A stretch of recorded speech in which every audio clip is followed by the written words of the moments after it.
Tu m'as pas appelé. Ben oui, mais tu t'en fais pas qu'une semaine Mais quand une même. semaine, c'est long, je trouve. Je sais pas, je m'ennuie. Je pourrais me donner un coup de téléphone, 2 minutes, je sais pas. Ben oui, mais si vous êtes chicané, Julie, c'est normal qu'il attende un peu. Je Non, sais mais il est pas, bien moi. orgueilleux. Mais il est pas si orgueilleux que ça. J'ai-tu parlé, toi, Jean-Marc? Moi, j'ai parlé, mais honnêtement, on n'a jamais parlé de ça.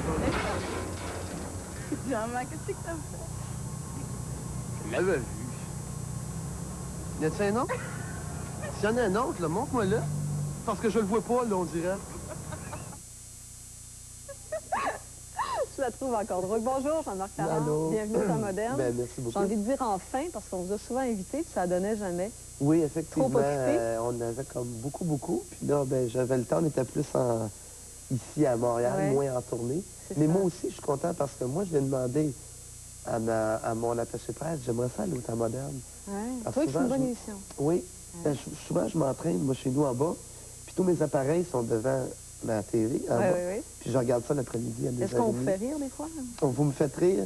Vous nous apportez surtout, il y a beaucoup de choses qu'on n'entend pas ailleurs. On c'est apprend bien, des ça. affaires.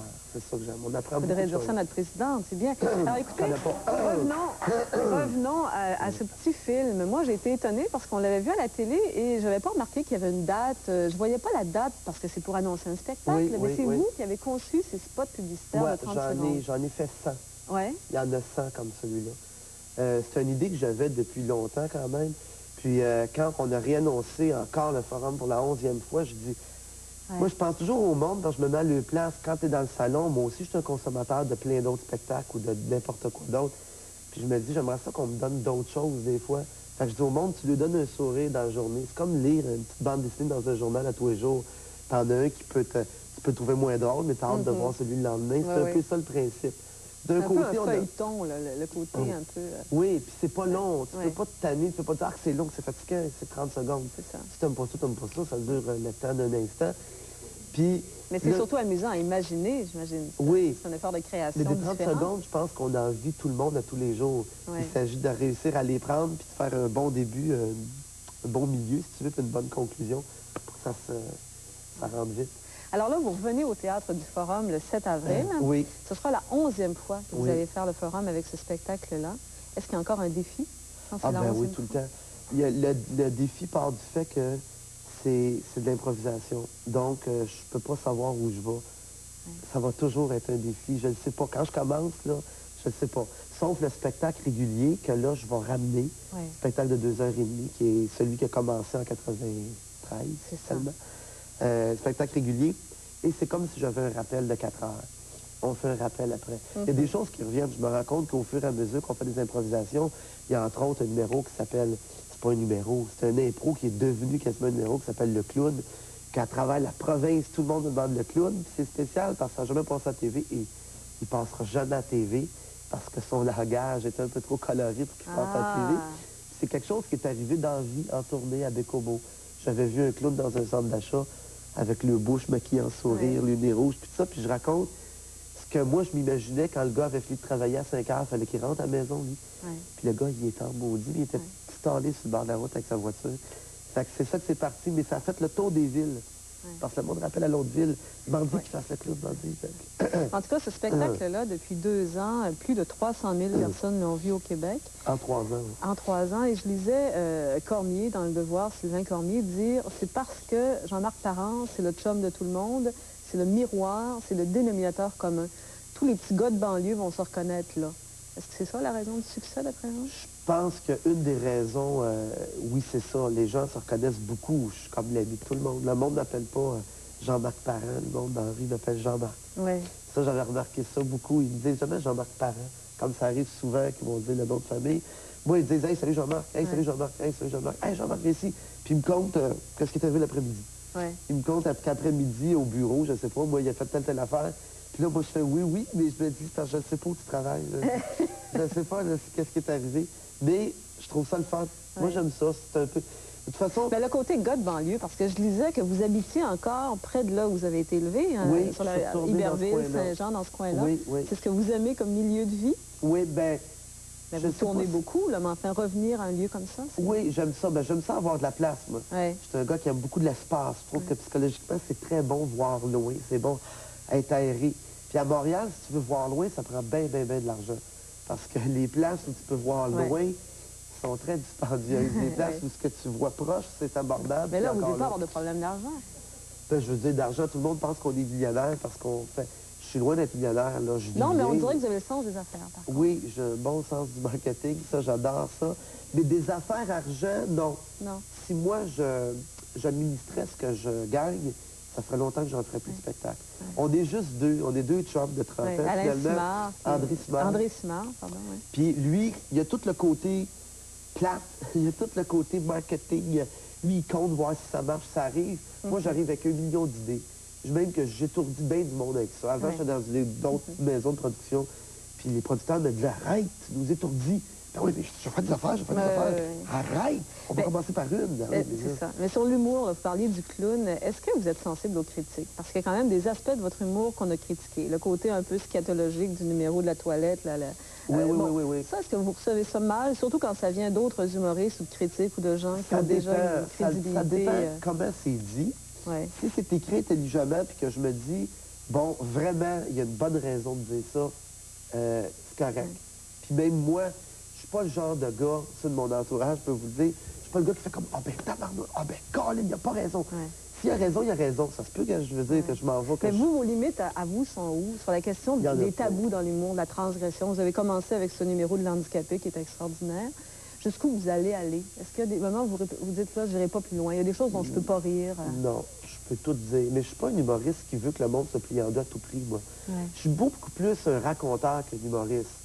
Parce que je me rends compte que dernièrement, je parle de mes parents qui sont morts. Puis j'explique au monde, quand je suivais le corbillard en avant, que le bouquet de fleurs me tapait ses dents, puis je dis au gars, dépasse-moi ce bouquet-là, on va arriver au trou avant lui. Ouais. Le monde, c'est le coup, tu fais comme, mais voyons, t'as pas le droit de parler de ça de même. Oui, j'ai le droit de parler de ça de même. C'est moi qui l'ai vécu, c'est mon père qui est mort. C'est moi qui ai délai avec ça, puis je suis pas tout seul qui vit ça. On vit tout ça. J'ai le droit d'en parler. Il s'agit de pas manquer de respect. Puis ça, le respect, c'est pas rien que dans les mots, c'est dans la façon de l'apporter. C'est dans la façon que tes yeux puis ta tête voient ces choses-là. À partir de ce moment-là, je peux aller loin. Tu sais, je peux... mais regarde, quand j'ai commencé, quand tu parles des critiques ou des commentaires, on me reprochait d'être beaucoup trop social. Jean-Marc Parent, il n'est pas assez drôle. Il parle beaucoup trop de personnes handicapées, de femmes Travailleur battues. social, là. Oui, on me reprochait ça.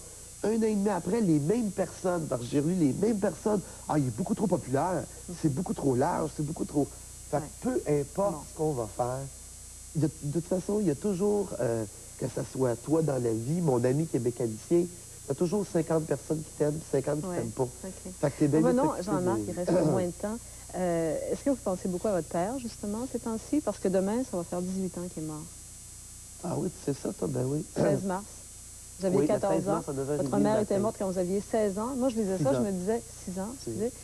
Je me dis, comment ça se fait qu'il peut rire autant que ça, ce gars-là, dans la vie? Parce qu'il paraît que même à l'école, vous étiez déjà clown. Ça aurait pu vous rendre très renfermé comme enfant, très... Et ça n'a pas eu, Oui, c'est mais- l'humour qui a... Ben, Comment ça en s'est même passé? temps que j'ai eu beaucoup de gros coups dans la vie. Moralement, beaucoup. Physiquement aussi. J'ai eu beaucoup d'accidents. J'ai eu bien des Ça, c'est parce affaires. que vous allez trop vite. Pas nécessairement. Les plus gros accidents, On c'est sait pas que quand vous êtes un j'en avais. maniaque de char et de moto. De vitesse, oui, tout ça. Mais les plus gros accidents que j'ai eus, ça n'avait rien à voir avec oui. ça. Mais Mais des coups durs, comme la mort des parents, par Oui. exemple, comment on... écoute, on peut pas s'habituer à ça. Il y en a dernièrement, j'en parlais en spectacle. Ça l'est le genre d'affaires que je parle en show des fois. Il y en a qui me disaient, ah, toi, t'as perdu ta mère, ton père, t'as perdu ta tante que t'aimais gros, ton grand-père, ton meilleur ami. Tu t'habitues. Et je dis, voyons donc, pas tu t'habitues pas à ça. Si t'as perdu, mettons, tes deux sœurs, ton père, ta mère, puis ton autre sœur meurt, il dit, puis, ben, c'est pas rien là, les trois autres sont morts, t'es habitué, ça va bien. J'ai plus rien à perdre. C'est Ouais. comme une peine d'amour. Moi, je vis ça, des peines d'amour très intensément. Oui, vous en parlez aux journalistes. Ça me surprenait à quel point vous étiez ouvert avec tout ça. Oui, ben je me garde mes affaires à moi, que je veux Oui. pas dire, mais une peine d'amour, qui vit pas ça? Puis peu importe à quel âge on vit les peines d'amour de la même façon. Et ça fait mal, mais ça fait mal. Puis pour avoir eu tellement mal physiquement, pour des gros accidents, puis en dedans, je pense qu'il n'y a rien qui fait plus mal que ça. Mais c'est temps-ci, êtes-vous en peine d'amour ou en Pas du amour? tout, ça va très Ça va bien. très Je suis bien. en amour. Hein. Oui, ça va très bien. Alors écoutez, on vous souhaite que ça continue. Et puis Ben, on ira merci vous voir au beaucoup. Théâtre du Forum ou ailleurs, puisque la tournée continue donc jusqu'à la fin de l'été. Oui, on tourne jusqu'à la fin de l'été. Il y a encore 2 gros 5 heures à Québec, au Capitole, le 28-29 avril. Puis la tournée se continue jusqu'à la fin du mois d'août. Et après ça, l'Europe, le monde peut-être. Merci Jean-Marc. Merci beaucoup. C'est tout le temps qu'on a fait. Merci.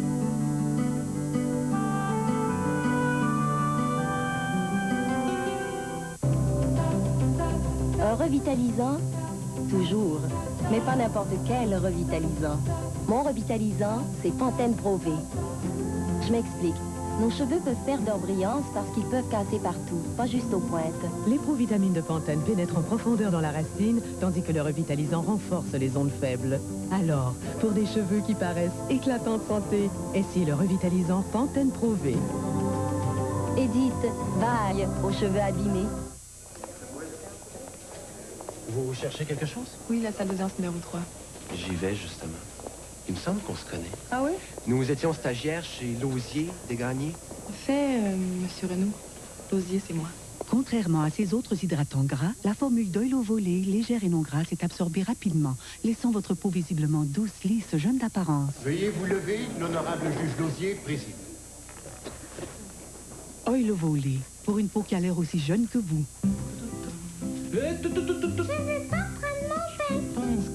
Quelque chose qui vous ferait plaisir. Un encadrement plus étroit que les détenus des prisons provinciales. Alors il n'est pas question de les relâcher avec un simple bracelet à la cheville. Par contre, Ottawa étudie présentement la possibilité d'incorporer la surveillance électronique dans le programme de libération conditionnelle. Il est même question, dans certains cas, d'avancer la date d'éligibilité pour une libération conditionnelle. Pour des détenus qui ont été condamnés à des peines pour crimes non violents, ça pourrait être, et je dis bien ça pourrait parce que je n'ai pas ces réponses-là, ça pourrait être une solution. Mais du côté de Québec, on a déjà pris position dans le dossier.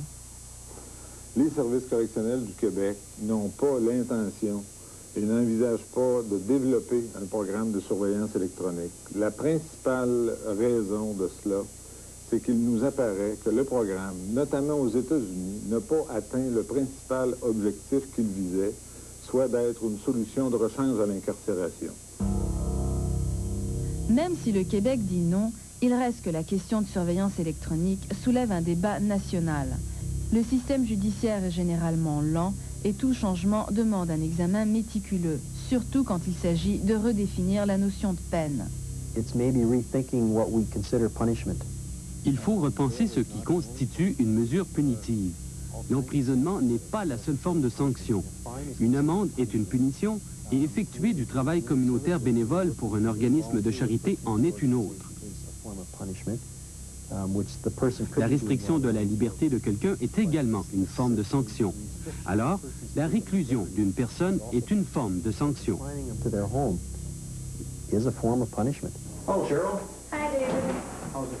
Après 6 mois sous surveillance intensive, c'est le grand jour pour Cheryl. Oh, I got a foot. I got a leg. Enfin, elle peut goûter à toutes ses libertés.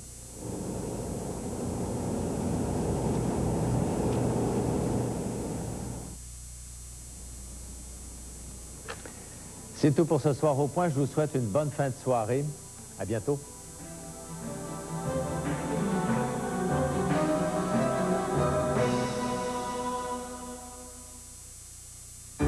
Ici Radio-Canada. Si vous avez des bonnes nouvelles, vous serez heureux d'apprendre que Boîte Ford offre présentement un taux... Accroche.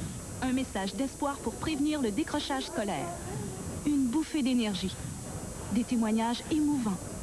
Une émission spéciale pour redonner aux jeunes le goût de la réussite. Accroche, le mardi 29 août 20h à TVA.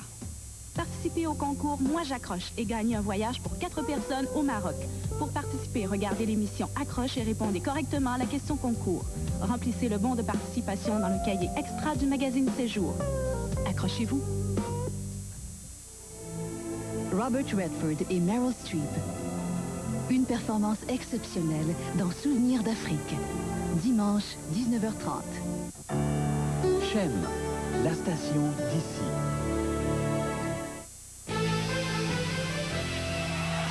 À Parent, l'incendie de forêt menace toujours, même si sa progression a diminué.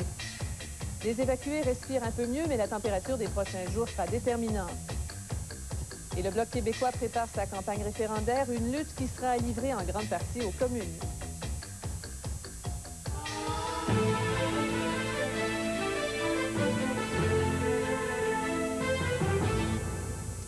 Bonsoir, Mesdames, Messieurs. Le petit village de Parent, en Haute-Mauricie, est toujours menacé par un incendie de forêt qui couvre 40 000 hectares, malgré le fait que le feu ait fait du surplace aujourd'hui. Les 500 citoyens du village se préparent à un long séjour dans les villes d'accueil de Latuc et Mont-Laurier. On va y revenir dans quelques minutes, mais d'abord, quelle est la situation actuelle à Parent? C'est ce que tout le monde veut savoir. On va rejoindre tout de suite Michel Johnson, qui est à Québec, au quartier général de la Société de protection des forêts contre le feu. Michel, le brasier est toujours, là, au moment où on se parle, à 10 km du village. Exactement, le fameux périmètre de sécurité, le 10 km qui sépare le feu de Parent existe toujours. C'est grandement dû à la météo. Le taux d'humidité a augmenté, la température a chuté, ainsi que les vents qui sont beaucoup plus faibles. D'ailleurs, on prévoit les mêmes vents demain, ce qui fait en sorte qu'on pourra consolider ce fameux périmètre. C'est ça. Les spécialistes ont expliqué aujourd'hui comment ils essaient de reprendre le contrôle de l'incendie. Il y a des stratégies bien précises.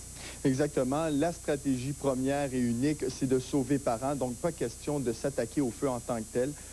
Donc, ce qu'on fait, grosso modo, c'est qu'on installe d'immenses gicleurs qui aspergent d'eau le sol et qui fait en sorte qu'évidemment, il devient beaucoup plus humide, ce qui crée un barrage. On espère demain pouvoir utiliser les CL215 qui n'ont pu être utilisés à cause du plafond qui était beaucoup trop bas. Donc, utiliser ces CL215 pour, encore une fois, envoyer de l'eau le plus possible tout autour de Parent et sur Parent en tant que tel. Bien. Les prévisions pour les jours à venir, Michel, vous dites que c'est encourageant? Bien, c'est encourageant, du moins pour demain, pour les prochaines 24 heures.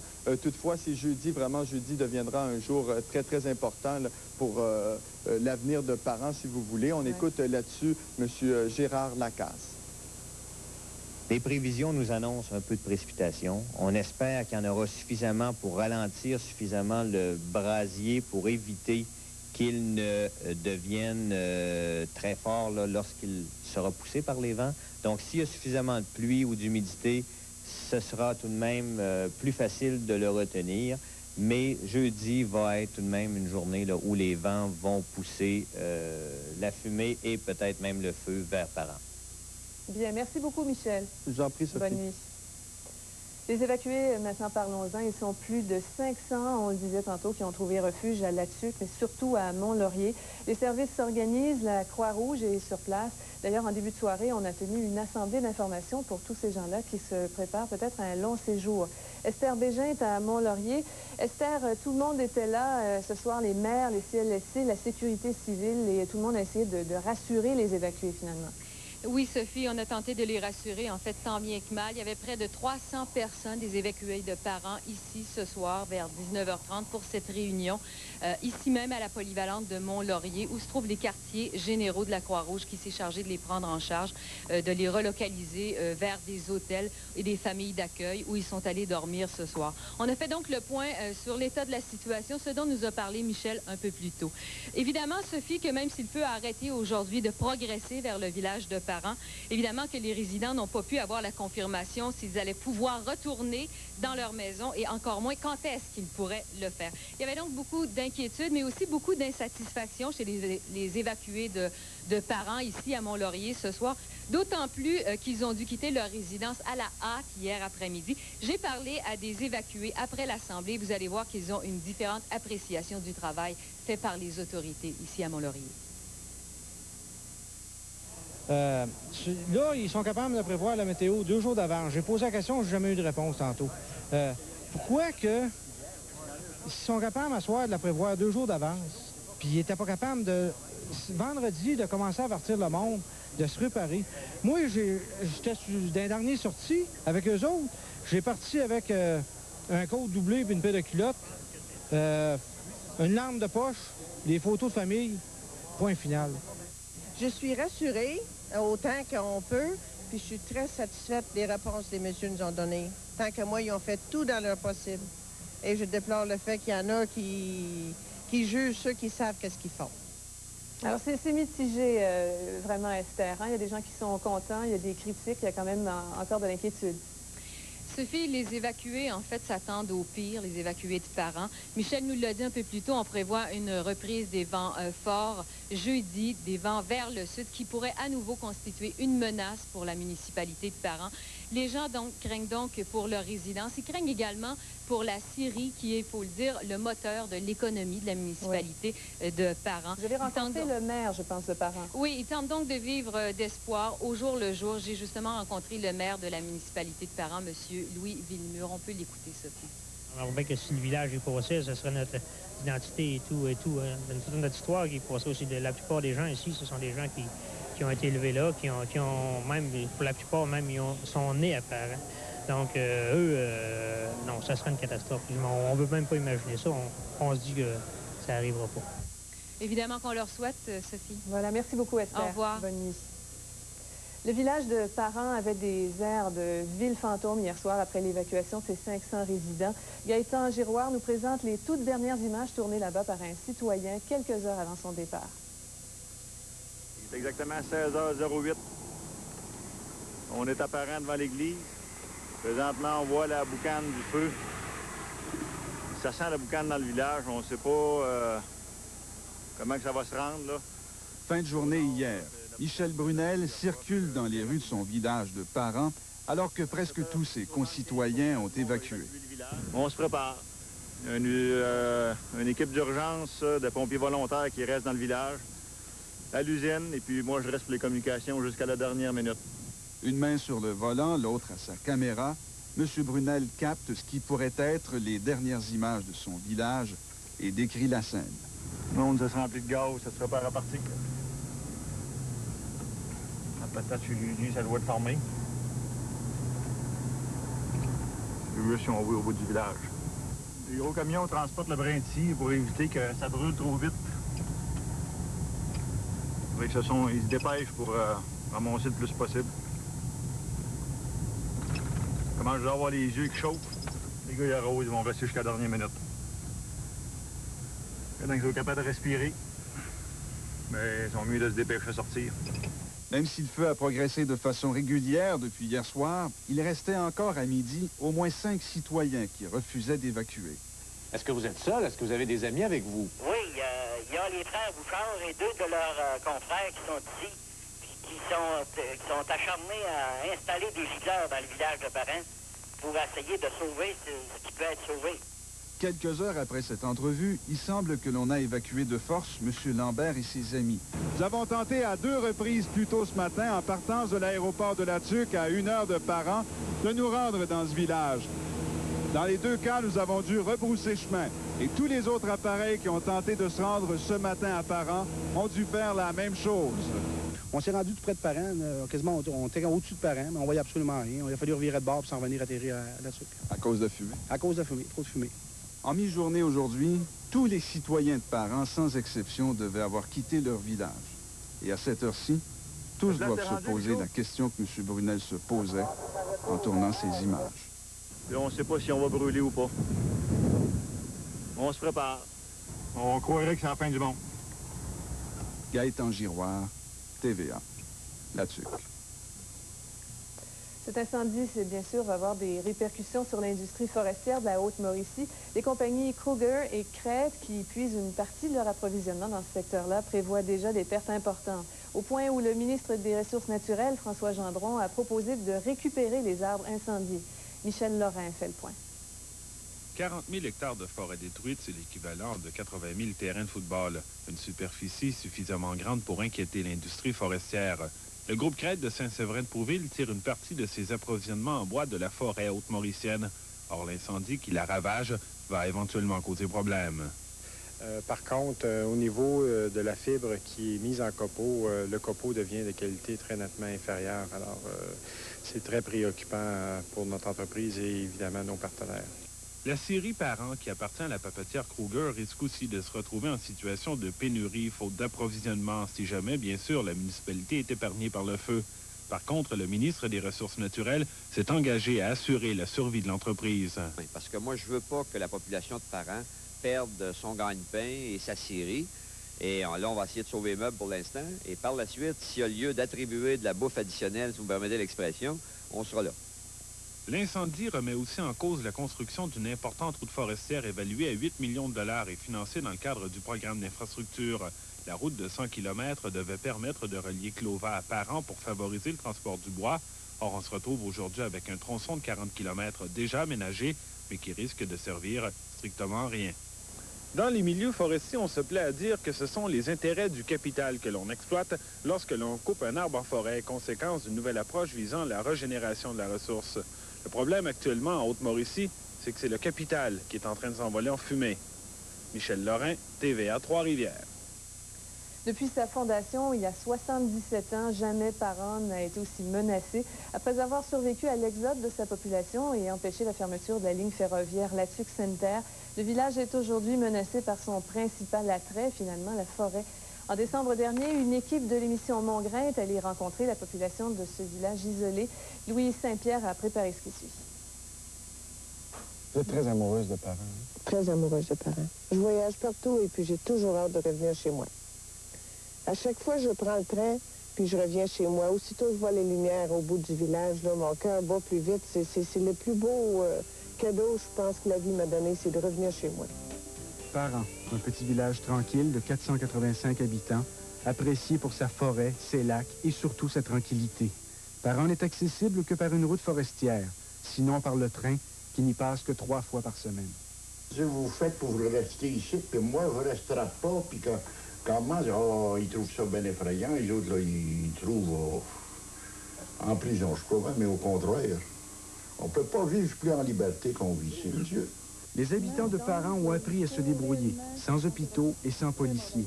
Par exemple, cette ambulance tout-terrain, adaptée pour emprunter la voie ferroviaire, peut aller secourir des blessés, même en forêt. Les accidents de pêche, de chasse, peut se passer n'importe quoi, puis la ville est loin. Non seulement les flammes menacent-elles aujourd'hui la vie tranquille de la région, mais aussi la survie économique des 17 pourvoiries établies dans le secteur, et aussi celle des entreprises forestières, dont la série Parent, qui procure 80% des emplois du village. Louis Saint-Pierre, pour le réseau TVA. Paul, on va faire une petite pause. Maintenant, vous parlez d'abord de sport. Bonsoir, Jean-Paul. Bonsoir, Sophie. M. Pérez aurait-il perdu patience? Il a perdu patience. Je pense qu'il avait un petit peu raison. Vous allez voir les images. Pérez qui a été expulsé du match en 5e manche parce que l'arbitre au 3e coussin, Bill Hahn, a déclaré que cette balle, qui est difficile à voir, par exemple, mais on a déclaré que c'était un circuit. Et ça a pris du temps. De toute façon, tous les spectateurs dans le stade n'y voyaient pas la même chose. Et puis, vous voyez la bousculade. Et évidemment, on n'a pas le droit de faire ça au baseball. Il a été expulsé sur le champ. Il va sûrement être suspendu. Il va également écoper d'une amende. Et le match qui est présentement en 11e manche, c'est toujours 4-4 entre les Expos et les Dodgers. Ça va déstabiliser bien du monde. Hein, oui. À plus tard. On va parler un petit peu météo maintenant. Julie, on parle beaucoup évidemment des incendies de forêt et toute cette fumée s'est ressentie très, très loin. Bien, je pense que tout le monde ce matin s'est demandé si la fumée provenait vraiment des feux de forêt de ces régions-là. Eh bien oui. Et même que ça s'est rendu beaucoup plus loin. On a ressenti ça au Nouveau-Brunswick, on a ressenti ça aussi dans certains États américains. Alors, c'est assez loin. Puis, il y a également des gens qui ont conseillé à ceux qui souffrent d'asthme ou de problèmes respiratoires de sortir le moins possible parce que ça pouvait causer des problèmes. Côté météo maintenant, la nuit prochaine, il y a un dégagement qui va s'effectuer, un dégagement graduel sur à peu près toutes les régions du Québec. Demain, on aura du soleil, quelques nuages. Par contre, il y a un ennuagement cette fois-ci qui va s'effectuer en après-midi. On parle d'averses-ci. Je vous donne tous les détails un peu plus tard. Pour l'instant, voici les résultats des différents tirages de l'Auto-Québec. On y va ce soir avec la quotidienne à 3 chiffres, 3, 7, 9, et à 4 chiffres, 2, 9, 8, 2. Et on termine avec le Banco, 3, 6, 7, 9, 10, 11, 14, 16, 19, 25, 27, 29, 35, 42, 43, 55, 56, 57, 61 et 67. Avertissement du directeur général des élections, le recensement ne doit pas devenir un champ de bataille pré-référendaire. Épicée, croustillante, tire-bouchonnée, délicieuse. Pas plus pour l'instant. Le directeur des élections du Québec sert un avertissement aux partis politiques. Le prochain recensement ne doit pas devenir un champ de bataille pré-référendaire. C'est loin d'être évident et Pierre-F. Côté convient que tout ne marchera pas nécessairement sur des roulettes. Entre les 5 et 10 septembre, 40 000 recenseurs choisis par les principales formations politiques vont sillonner le Québec pour établir la liste des électeurs qui auront droit de vote au référendum. Bernard Plante nous en dit plus long. Les nouvelles dispositions de la loi électorale vont permettre aux recenseurs d'exiger des pièces d'identité passeport, certificat de naissance ou de citoyenneté pour vérifier l'habilité des citoyens à voter. Les recenseurs ne sont pas des censeurs. Le directeur général des élections prévient les partis politiques qui ont la main haute sur le choix des recenseurs. À 10 semaines du référendum où chaque vote va compter, Montréal sera particulièrement un terrain chaud. L'immigration s'y concentre. Les libéraux vont chercher à élargir une assiette électorale qui leur est favorable, alors que le Parti québécois va scruter à la loupe les certificats de citoyenneté. Je fais certainement appel à leur collaboration de façon particulière sur la qualité des recenseurs et sur l'atmosphère qui doit régner. Parce qu'un recensement n'est pas un champ de bataille. Pour vous retrouver derrière un isoloir, comme moi... Dès cette semaine, une publicité va rappeler aux citoyens que pour avoir droit de vote, ils doivent avoir 18 ans, être citoyen canadien, résider au Québec depuis au moins 6 mois et que des pièces d'identité peuvent être exigées. Nous envisageons, ça va de soi, que tout n'ira pas nécessairement sur des roulettes. Traditionnellement, le recensement sert de période de réchauffement pour les partis politiques, ce qui se traduit par des accrochages sur le terrain. Mais celui-ci sera le dernier, puisqu'il va permettre l'établissement d'une liste électorale permanente qui sera ensuite revue et corrigée grâce au fichier de l'assurance maladie. Bernard Plante, TVA, à Québec. Pendant ce temps-là, les députés du Bloc québécois ont élaboré leur stratégie référendaire au cours d'une réunion de 2 jours de leur groupe parlementaire à Rivière-du-Loup. Ce ne sera pas facile car ils vont devoir siéger aux communes tout en faisant campagne pour le oui. Denis Thériault nous en parle. L'automne s'annonce chaud pour les députés du Bloc québécois alors qu'ils devront siéger à la Chambre des communes dès la mi-septembre. Ils disposent d'un court délai pour mener une campagne référendaire à plein temps sur le terrain. J'imagine que si M. Chrétien nous amène à Ottawa, c'est parce qu'il veut nous faire travailler aussi et pour nous empêcher de sortir. Mais on va essayer d'utiliser nos soirées, les avant-midi, avant la période de questions. Il faut dire que les bloquistes en ont vu d'autres. Ils affirment qu'ils sont prêts à redoubler d'efforts pour gagner ce référendum. Il y a des avions, il y a de très bons liens de communication. Montréal est à 2 heures de route d'Ottawa. On l'a prouvé dans les commissions régionales qu'on était capable d'être à la période des questions à Ottawa et quitter à 3 heures pour une assemblée publique à 7 heures à Sept-Îles. Pour Lucien Bouchard, siéger à Ottawa durant la campagne référendaire ne constitue pas un problème, même qu'il croit que les communes peuvent être une tribune idéale pour les souverainistes. Et je ne doute pas que, parlant de l'avenir du Québec et par voie de conséquence de l'avenir du Canada, un débat référendaire qui se répercutera à la Chambre des communes ne provoquera pas l'intérêt des citoyens et des citoyennes. Je n'en doute pas. Le Bloc québécois élabore actuellement sa stratégie à Rivière-du-Loup en prévision du référendum qui aura lieu à la fin octobre. La question n'est pas encore prête, mais Lucien Bouchard assure qu'il consulte régulièrement Jacques Parizeau, Mario Dumont et les sondages des 3 partis à ce sujet. Quant à l'issue du référendum, le chef bloquiste demeure confiant. Je suis personnellement convaincu que ce sont les conditions gagnantes du genre de celles dont nous avons besoin pour lancer le débat référendaire. Est-ce que ces conditions se maintiendront? Est-ce que nous pourrons les améliorer, ce que je souhaite? C'est ce que nous verrons. En plus d'affûter leurs armes en prévision de la campagne référendaire, les députés du Bloc québécois ont profité de ce caucus pour se pencher sur quelques dossiers d'actualité, comme par exemple l'adoption de loi anti-gang. À ce sujet, les bloquistes restent prudents. Avant de prendre position, ils préfèrent consulter quelques experts, comme des spécialistes en droit de la personne et des policiers. Denis Thériault, TVA, Rivière-du-Loup. À l'étranger maintenant, c'est par milliers que les Hutus rwandais et burundais réfugiés au Zaïre sont expulsés vers leur pays d'origine. Les autorités zaïroises justifient leur action par le fait que la communauté internationale n'a rien fait pour alléger son fardeau, alors que le pays a accueilli jusqu'à 2 millions de personnes dans les camps de transit. Depuis samedi, 14 000 réfugiés ont été expulsés, principalement vers le Rwanda. Parmi les Hutus qui ont trouvé refuge au Zaïre, plusieurs sont soupçonnés d'avoir participé au génocide rwandais qui a fait près d'1 million de morts l'an dernier. 60 000 réfugiés ont pris panique face à l'éventualité de retourner dans leur pays et ils ont fui dans les montagnes. Serbes et Bosniaques se sont livrés à un duel d'artillerie dans la région de Sarajevo. 6 personnes sont mortes et une trentaine d'autres ont été blessées.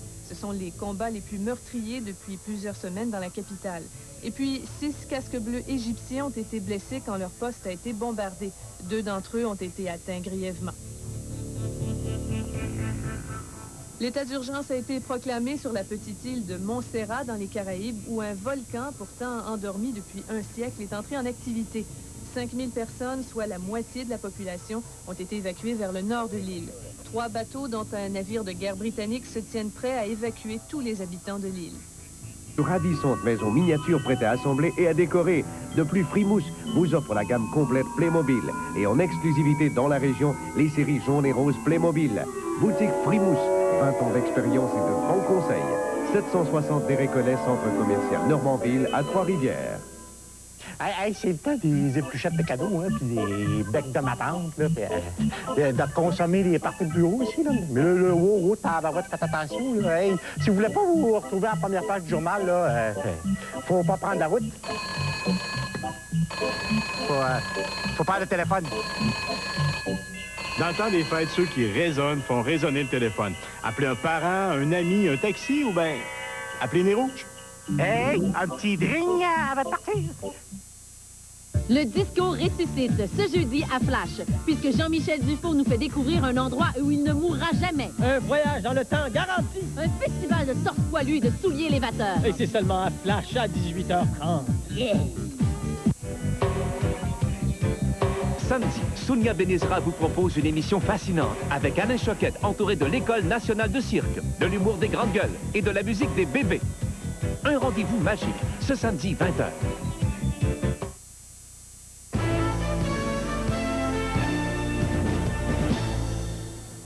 À Ottawa, le projet de loi qui reconnaît un droit de veto au Québec et à 4 autres régions du pays a été adopté ce soir aux communes par une majorité de 150 voix contre 101.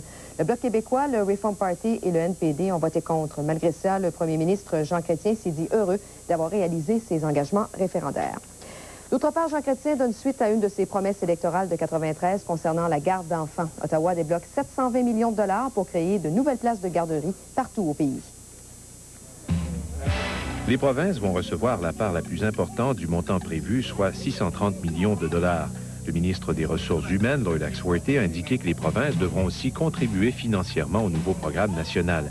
Il y a 2 ans, les libéraux avaient promis de créer 150 000 nouvelles places, mais on ignore aujourd'hui le nombre de places supplémentaires qui seront créées par le programme. Réunis à Ottawa, les ministres des Finances du pays ont étudié le fonctionnement du régime de pension de vieillesse. Aux prises avec un vieillissement de la population, les ministres craignent un appauvrissement du régime et veulent en assurer la survie à long terme. Toutefois, le ministre Paul Martin a indiqué qu'il n'était pas question de hausser l'âge de la retraite à 67 ans, une hypothèse qui circulait depuis un certain temps. Le rapport de la GRC sur l'entrée par effraction d'un individu dans la résidence officielle du premier ministre en novembre révèle que la politique de surveillance est inadéquate et la formation déficiente. 4 officiers, un superviseur de la GRC, ont été suspendus depuis cet incident. Le rapport donne une part de responsabilité à ses employés, mais suggère qu'ils ne doivent pas être les seuls à blâmer. Lucien Bouchard a tourné aujourd'hui une page de sa vie politique. Il a participé à ses derniers débats aux communes et a présidé sa première réunion du caucus des députés du Bloc québécois. Lucien Bouchard deviendra fort probablement le premier ministre du Québec en janvier, puisque tout indique qu'il sera le seul à se présenter à la course à la direction du Parti québécois. C'est la semaine prochaine que le vérificateur général Guy Breton informera le premier ministre Jacques Parizeau des résultats de son enquête sur les allégations de conflit d'intérêts dans l'octroi de contrats au secrétariat à la restructuration. En attendant, plusieurs personnes travaillent sur ce dossier et on ignore si le premier ministre sera lui-même interrogé.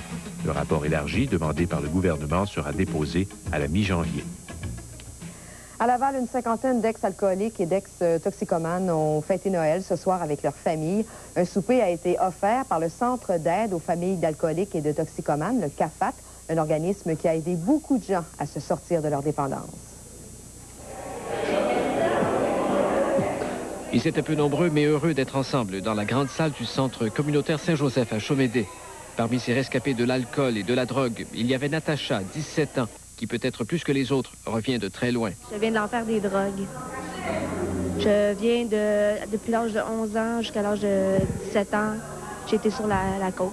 Pour s'en sortir, Natacha s'est intégrée au groupe autonome du CAFAT, là où on lui a graduellement appris à gérer ses émotions. Quand on fait l'évaluation qui porte sur les émotions, exemple, je pose la question, êtes-vous à mesure de m'identifier 3 émotions?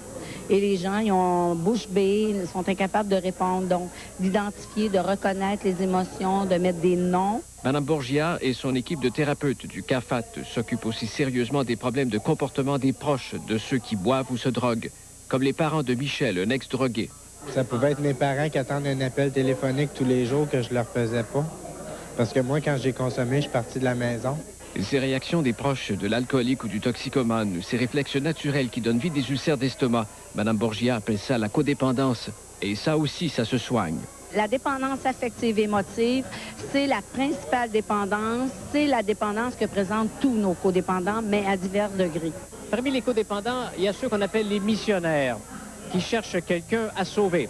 En contrepartie, il y a ceux qu'on appelle les démissionnaires, qui cherchent quelqu'un pour se sauver. Habituellement, quand on est du type démissionnaire, c'est plus long à traiter, ça prend plus d'encouragement, ça prend, je dirais aussi, une habileté un petit peu plus particulière. Bon an, mal an, Mme Borgia voit 3000 drogués, alcooliques ou codépendants de ces derniers.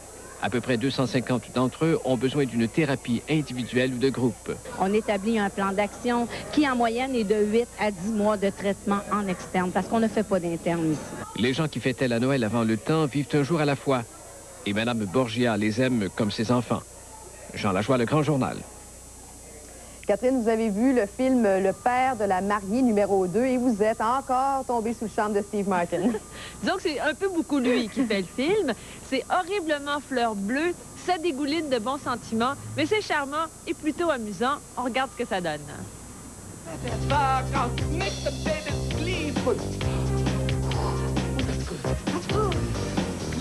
Georges est de ces hommes qui résistent au changement. Souvenez-vous, dans le tome 1, comme il n'acceptait pas que sa petite-fille soit en âge de se marier. Dans le tome 2, il doit se débattre avec l'idée d'être grand-père, et alors que sa femme, Diane Keaton, serait en âge d'être ménopausée, tenez-vous bien, elle tombe enceinte, elle aussi. Le charme du film tient beaucoup à ses interprètes, Steve Martin, bien sûr, mais aussi Diane Keaton et Martin Short, en décorateurs maniérés. Si vous avez aimé le premier film, vous risquez de vous amuser dans le tome 2, même si, à mon avis, le scénario est plus mince et qu'il ne donne pas beaucoup de viande autour de l'os aux acteurs qui enrobent quand même avec talent. Bref, c'est parfait pour le temps des fêtes, en version originale autant que possible. Je vous le suggère après une grosse journée de magasinage de cadeaux, ça vous redonnera le sourire. Maintenant, une de nos meilleures jazz women au Québec, sinon la meilleure, Lorraine Desmarais, commence une série de spectacles ce soir à l'Air du Temps. C'est